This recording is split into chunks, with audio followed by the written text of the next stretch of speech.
as Fearless decelerated smoothly towards a stop as she passed the inner perimeter of the junction defensive.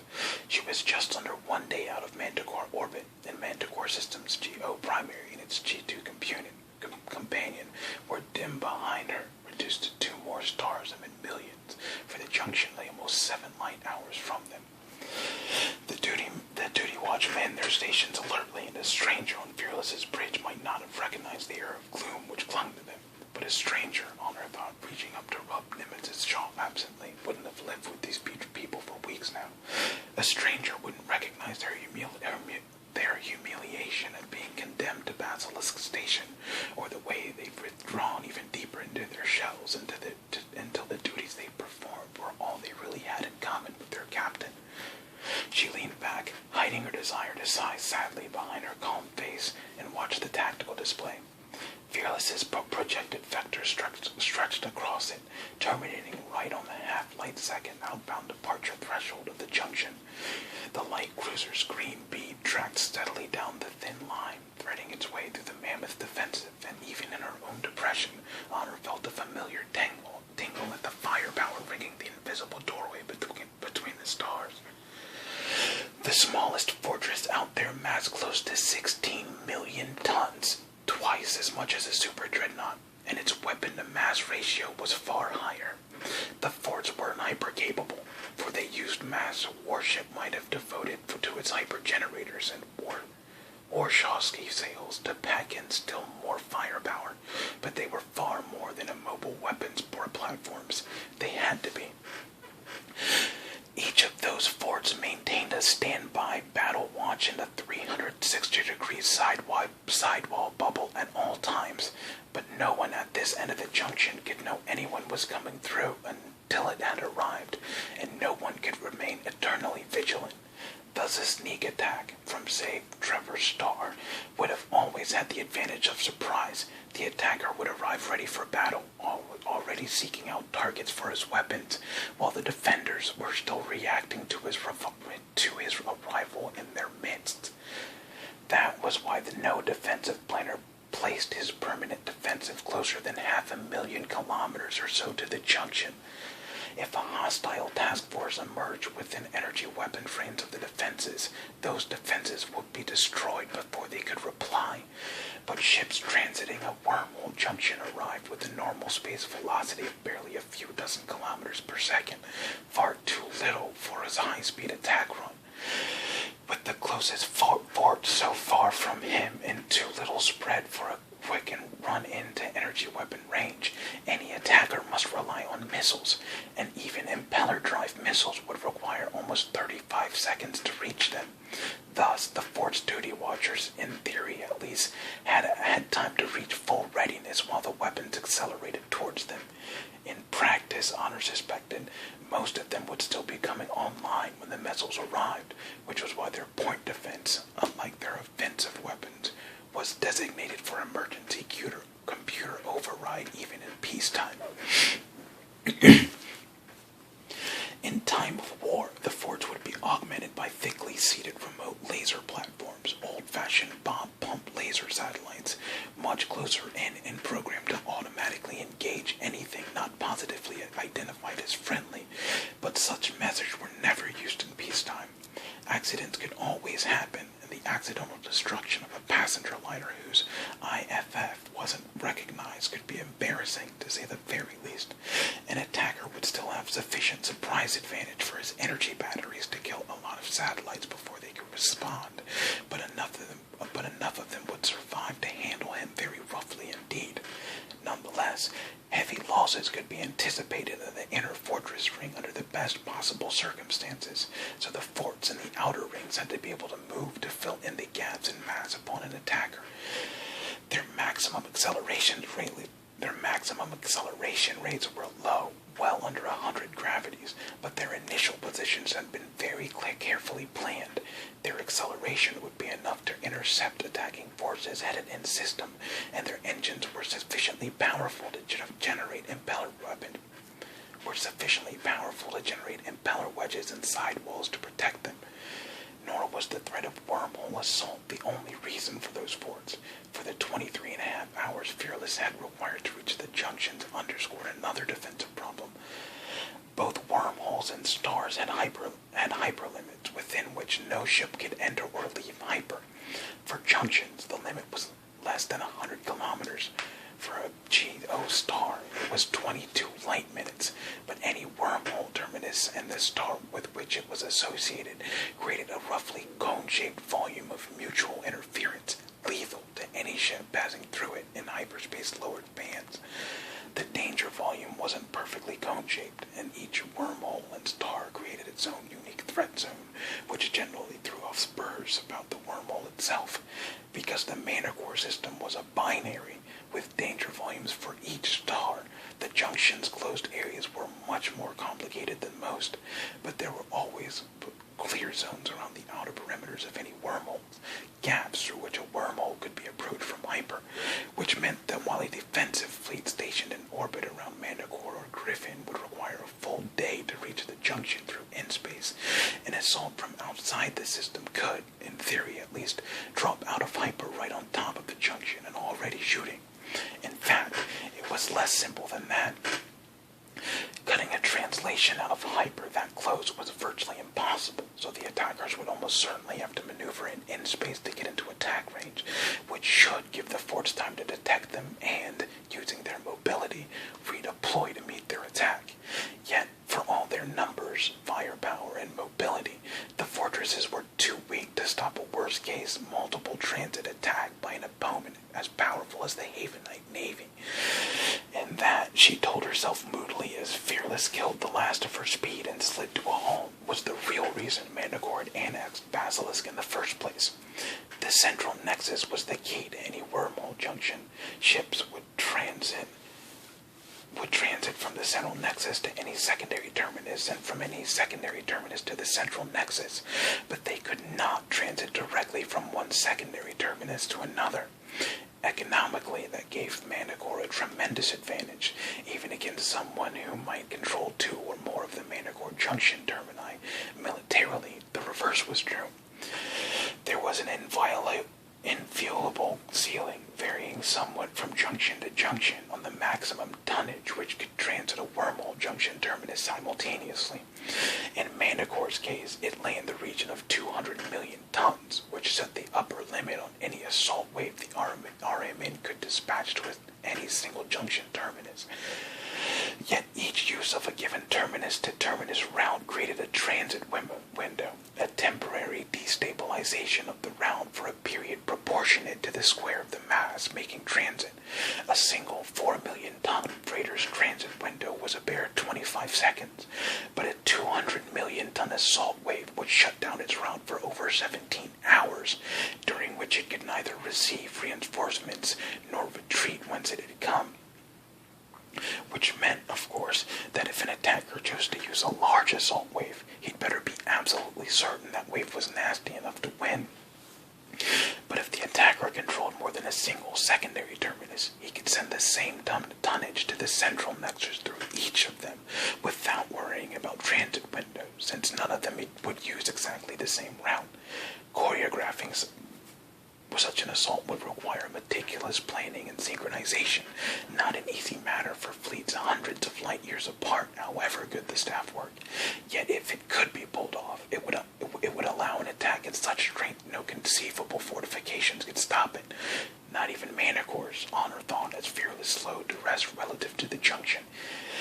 Even though the junction fortresses accounted for almost 30% of the Royal Manticoran Navy's budget, the security, or at least neutrality, of the junctions of other termini simply had to be guaranteed. "We have readiness clearance from Junction Central, ma'am," Lieutenant Webster announced. "Number 8 for transit." "Thank you, Con." She glanced at her maneuvering display as the scarlet numeral 8 appeared beside Fearless's cursor, then turned her gaze to the duty helmsman. McKean sat silently beside Lieutenant Venizelos at tactical, but her eyes passed over him without even acknowledging his presence. "Put us in the outbound name, Chief Killian." "Aye, aye, ma'am. Coming to outbound heading." Killian fell silent for a moment, then, "In the lane, Captain." Honor nodded her satisfaction and glanced up at the visual display just as a stupendous bulk carrier erupted from the junction. It was an incredible sight, one she never tired of, and the display's magnification brought it to arm's length. That ship had to mass over 5 million tons, yet it blinked into sight like some sort of insubstantial ghost, a soap bubble that solidified into megatons of alloy in the blink of an eye. Its huge, immaterial Warshawski sails were as circular azure mirrors, bright and brilliant for just an instant as radiant transit energy bled quickly into nothingness, and then it folded its wings. The invisible sails reconfigured into impeller stress bands, and the freighter slowly gathered way, accelerating out of the nexus while it cleared its final destination with Junction Central and requested insertion into proper outbound lane to continue its voyage. Fearless moved steadily forward with the other outbound vessels. In time of peace, she had no greater priority than any of the gargantuan merchantmen who dwarfed her to insignificance, and Honor leaned back in her chair to savor the bustle and purposeful energy of the junction in action. Under normal circumstances, the junction handled inbound and outbound vessels at an average rate of 1 every 3 minutes, day in and day out, year after year. Freight carriers, survey vessels, passenger ships, inner-world colony transports, private couriers and mail packets, warships of friendly powers. The volume of traffic was incredible, and avoiding collisions in normal space required unrelenting concentration by the controllers. The entire junction was a sphere scarcely a light second in diameter, and while that should have been plenty of space, each terminus had its own outbound and inbound vector. Transiting to the proper destination required that those vectors be adhered to very precisely indeed, especially when not even Junction Central knew exactly who might be inbound from where at any given moment, and that meant traffic was confined to extremely limited areas of the junction's volume. Chief Killian held Fearless's place in the outbound queue without further orders, and Honor punched up engineering as they neared the departure beacon. Commander Santos appeared on her small comm scheme. Commander, stand by to reconfigure the Warshawski sails on my command. Aye, ma'am. Standing by to reconfigure. Honor nodded, watching the freighter ahead of them drift further forward, hesitate for just an instant, and then blink out of visibility. The numeral on her maneuvering display changed to 1, and she turned to Webster and quirked an eyebrow, waiting out the seconds until he nodded. We're clear to transit, ma'am, he reported. Very good. Transmit my thanks to Junction Central. She nodded and looked back at Chief Killian. Take us in, Hell. Aye, aye, ma'am.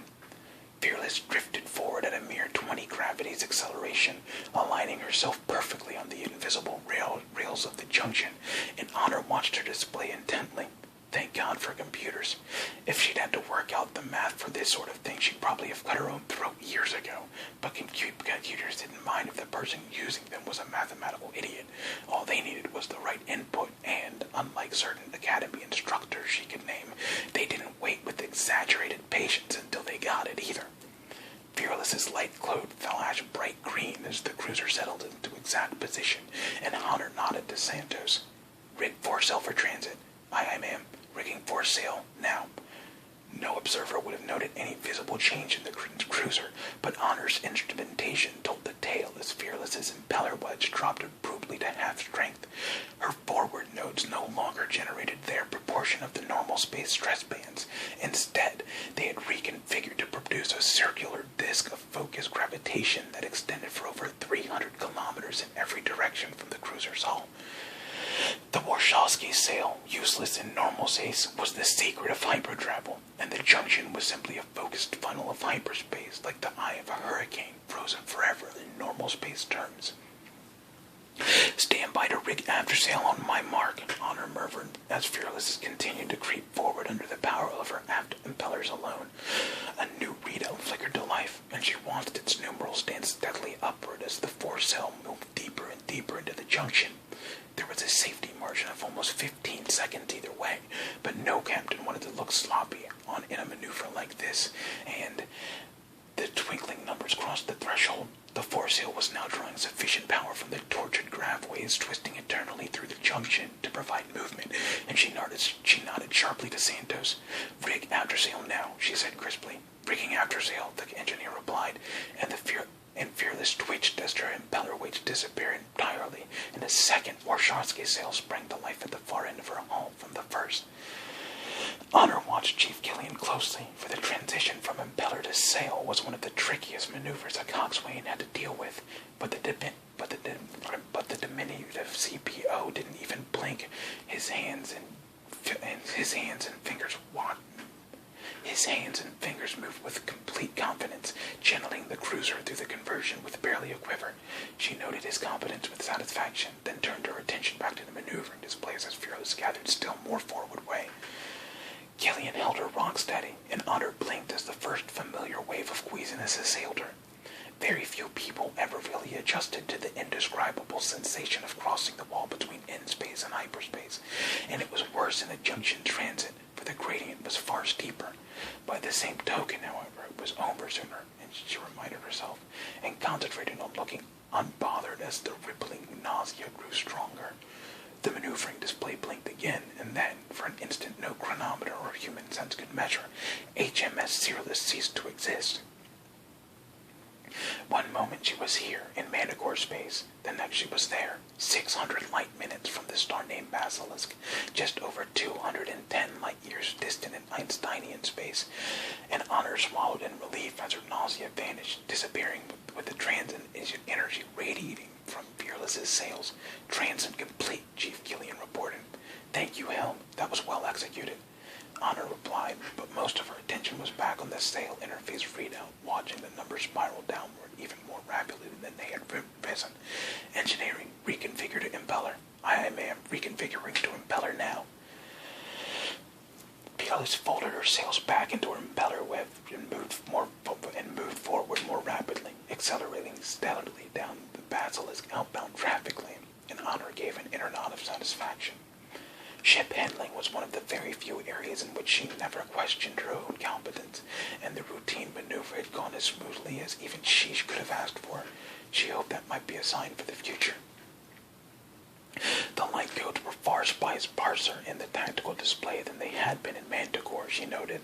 There were no fortifications at all, only a cluster of navigation buoys in the small, relatively speaking, bulk of the Basilisk traffic control, almost lost in the cluster of merchantmen awaiting transit.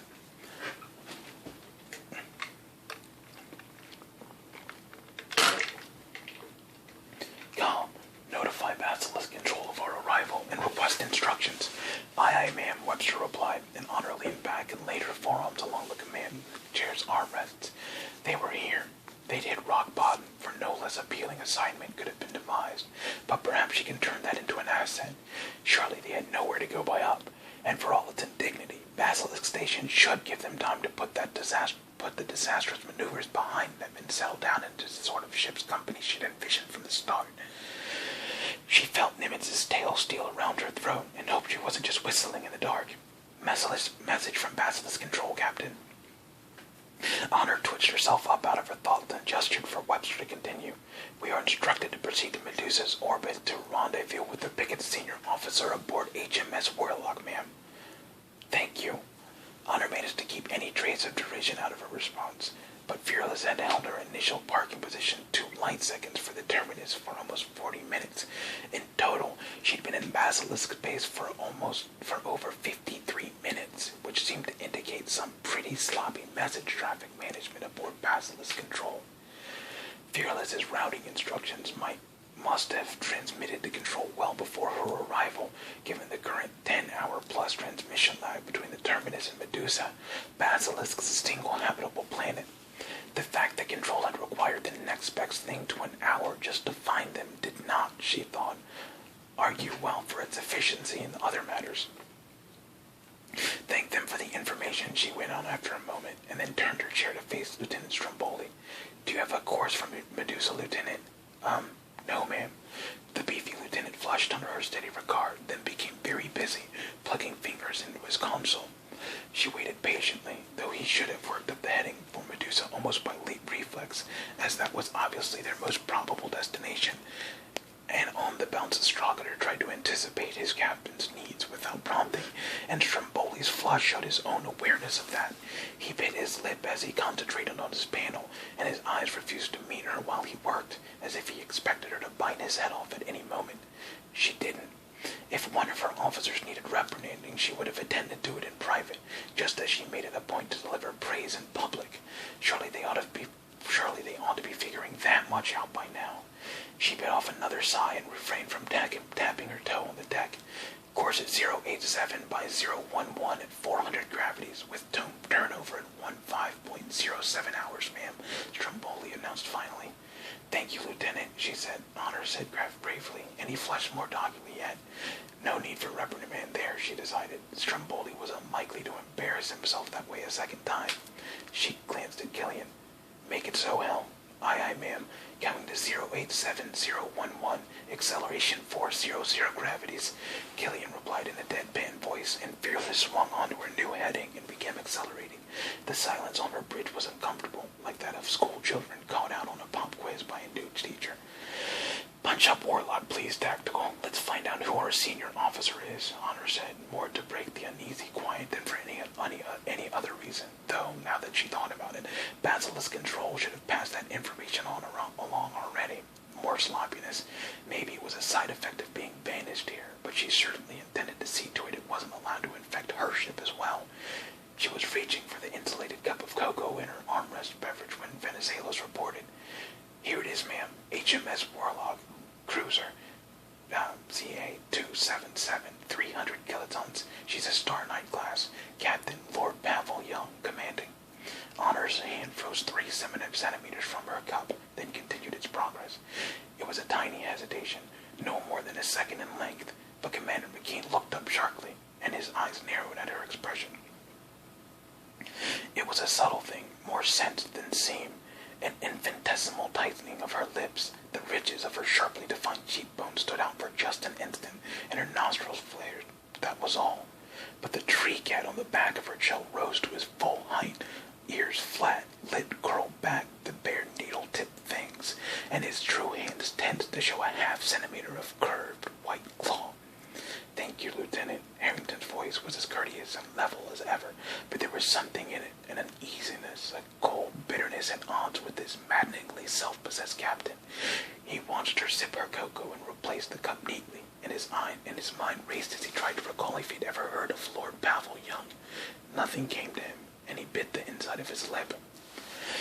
Was there something between her and Young, something which would affect Fearless? Her flash of immobility, coupled with the tree cat's powerful reaction, certainly seemed to suggest that there was, and with any other captain he would have found some excuse to ask her in private, not out of morbid curiosity, but because it was his job to know about such things, to protect his ship and commanding officer from anything which would hamper their efficiency. Yet the barrier sealing him off from Harrington had grown too thick for that. He felt them rising into place, holding him in his chair, and then Harrington stood. She rose without haste, but he sensed a certain jerkiness to her movement, a hidden urgency. Commander McKean, you have the watch. I'll be in my quarters. Aye, ma'am, I have the watch, he acknowledged automatically. She nodded, dark eyes looking right through him with a curious, dangerous hardness, then scooped up her tree cat and strode into the bridge lift. The door closed behind her. McKean rose and crossed to the command chair, settling into it and feeling the warmth her body had left behind. He made himself look away from the bland lift door and leaned back against the contoured cushions, wondering what fresh disaster was heading Fearless's way.